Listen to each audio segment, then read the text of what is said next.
Hi everybody, welcome to a brand new video. Today we are discussing the Nemesys archetype, which is coming out in Eternity Code and getting further support from what we know in Rise of the Duelist. This archetype focuses around different types and attributes being in your field and graveyard, and locking your opponent out from special summoning by specific types or attributes.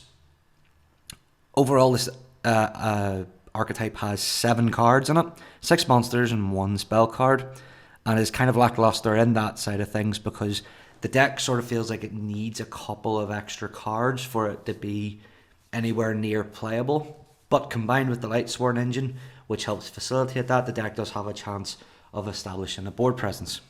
With that, guys, let's go into the deck profile.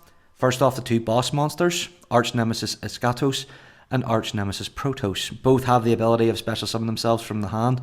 When Eschatos has, when you have 3 different types that you control are in the graveyard, and Protos is for attributes. They cannot be destroyed by card effects, and once per turn you can declare either a type for Eschatos or an attribute for Protos, destroy that declared attribute or type, and then neither player can special summon monsters of that declared type or attribute until the end of the next turn.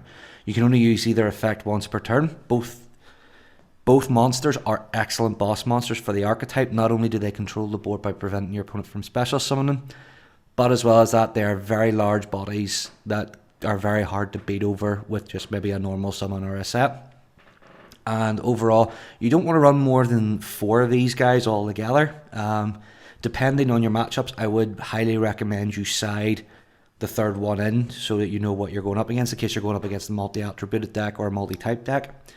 But with that, guys, let's start getting into the rest of the deck profile. We run 2 Lightsworn Beast Wolf, 3 Nemesis Corridor, 3 Raiden Hand of the Lightsworn, 3 Lila Lightsworn Sorceress, 2 Nemesis Umbrella, 3 Lumina Lightsworn Summoner, 2 Nemesis Flag, and 3 Nemesis Keystone. The Lightsworn engine in this deck is built to fuel the graveyard with enough resources and types and attributes so that you can easily special summon out your boss monsters.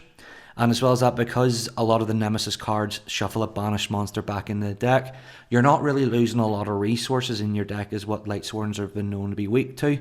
However, if you do mill your only copies of your boss monsters, the deck does struggle to have any sort of board presence unless they go into the extra deck, which I'll showcase later.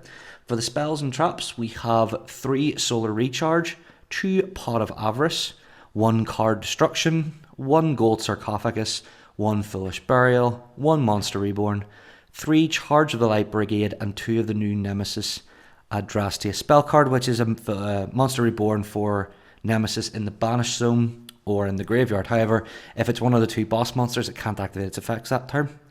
To the extra deck, we run 2 Union Carrier. Because you're running a lot of similar attributed cards in the Lightsworns, you can get this out and possibly equip one of the Nemesis cards to it to help fuel your graveyard up with extra types and attributes. 2 Curious Lightsworn, again to help with the milling and sending stuff to the graveyard. Boral Sword for the OTK, 3 Minerva to help again with the graveyard, 2 Black Rose Dragon. Because Raiden's a cheater, if you combine it with Lumina, you can go on the Black Rose, which helps blow up the board. Michael as well, to banish particular cards that might not be able to be destroyed by card effects. And then for the level 8s, we run 2 of the Stardust monsters, Stardust Spark and the normal Stardust Dragon, and 1 Cyframe Lord Omega. This deck doesn't have a lot of spell or trap removal, so I'd say if you're siding anything in, make sure you're siding in things like Twin Twister and Cosmic Cyclone for the spell and trap removal, 3 Called by the Grave to deal with Ash Blossoms, 3 Effect Veiler for pesky monster effects, and 3 Ash Blossom for search effects. With that, guys, that's the deck profile. I'm going to show you some replays showing the strengths and weaknesses of the deck. One of the major weaknesses with this deck is it needs a lot of setup to go first. It is a deck that revolves around possibly going second and knowing what your opponent's playing. And unfortunately, this deck can severely brick. If you open only lights, only monsters, and none of your spells and traps like Charge of Light Brigade or Solar Recharge, the deck does struggle to get going.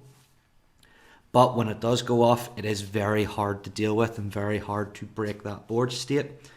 Unless you have specific spells like Lightning Storm and Imperm and Evenly Matched, the deck does have the chance of breaking your opponent's board essentially and keeping that board state very solid. But with that, guys, I'll show you the replays now next. Please leave a like and subscribe, and I'll see you guys in the next video.